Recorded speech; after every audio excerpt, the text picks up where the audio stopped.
Hey, let's talk about strong passwords. We'll first address some common password issues, then talk about some ways to make our passwords more secure.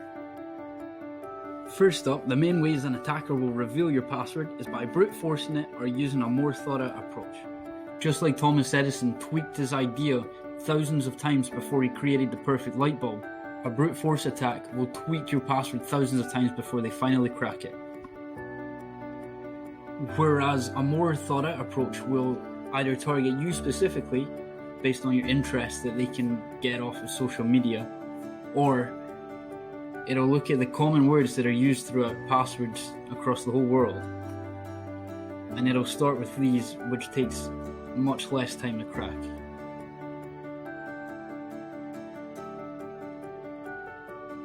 None of your passwords should be less than 12 characters long. Generally speaking, it doesn't take enough time to crack that. Your numbers and symbols should be spread randomly throughout the whole password, not just kept at the beginning or at the end, because that's just too predictable.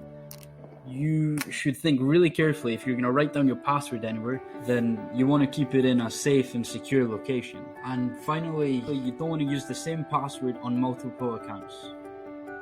It's absolutely not the worst thing if you've swapped out a few of the letters in your password for numbers or symbols, but attackers know people do that and they're already equipped to overcome that challenge.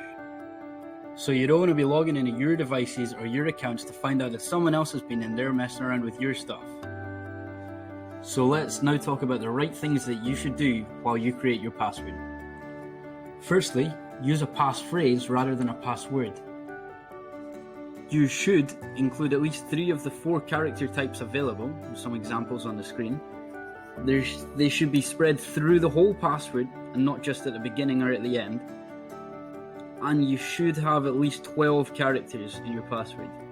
Now that might be quite off-putting and hard to remember, so we've got 2 ways to make that a little easier for you. First up is the Bruce Schneier method, where you think up a sentence and turn it into an abbreviation which includes numbers, symbols, uppercase and lowercase characters. I've got some examples on the screen at the bottom.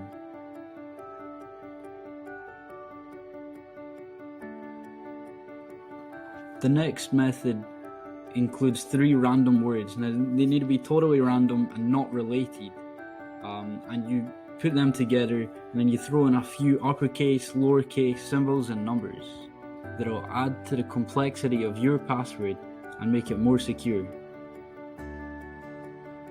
Thanks for watching. We hope you learned something and we'll see you again.